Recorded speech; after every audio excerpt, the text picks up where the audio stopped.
مسعود صاحب ان سے غلطی ہوئی اور میں نے خود ان پہ گرفت کی. خود میں نے ان کو فون پہ بات کی کہ جو آپ نے رسم الخط سے حوالے سے بات کی یہ بھی غلط ہے، اور جو آپ نے نبی کریم صلی اللہ علیہ وسلم کی صداقت اور اس پہ جو آپ نے الفاظ کا انتخاب کیا وہ بھی مناسب نہیں تھے. لیکن میں گستاخی نہیں سمجھتا اس کو قطعی طور پہ، لیکن نبی کریم صلی اللہ علیہ وسلم کی شان اقدس اتنی بڑی ہے کہ اگر 1000 میں حصے میں بھی 1,00,000 میں حصے میں بھی کوئی تھوڑی سی بھی کوئی شک ہو جائے فوراً توبہ کر. تو میں نے ان سے کہا کہ نہیں، صاف طور پہ کہیں کہ مجھ سے غلطی ہوئی ہے، میں توبہ کرتا ہوں، میں معذرت کرتا ہوں. الحمدللہ انہوں نے فوراً جیسی میں نے کہا تو انہیں دیر نہیں لگائی. تو یہ سارا انہوں نے کام کر لیا ہے.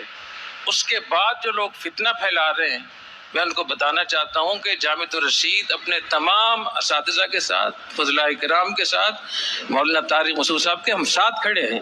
ہم کسی کو اجازت نہیں دیں گے کہ مولانا طارق مسعود صاحب کو نقصان پہنچائیں. مولانا طارق مسعود صاحب ایک سچے عاشق رسول ہیں، اور کروڑوں لوگوں کو انہوں نے نبی کریم صلی اللہ علیہ وسلم کے ساتھ ان محبت سکھائی ہے.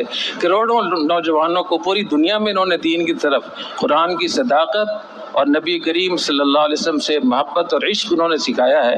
اگر اسی بات کو ثابت کرنے میں ان سے اگر ایسے الفاظ نکل گئے ہیں جو صحیح نہیں تھے، جو نامناسب تھے، اور انہوں نے اس کی کئی بار معذرت بھی کر لی ہے، تو پھر آپ کے پاس کی کیا گنجائش موجود ہے کہ آپ فتنہ برپا کریں؟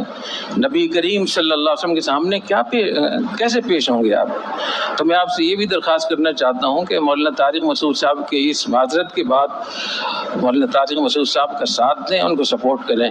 اللہ آپ کو بہت جزائے خیر عطا فرمائے. سبحانک اللہم بحمدک، اشہد ان لا الہ الا انت، استغفرک و اتوب الیک.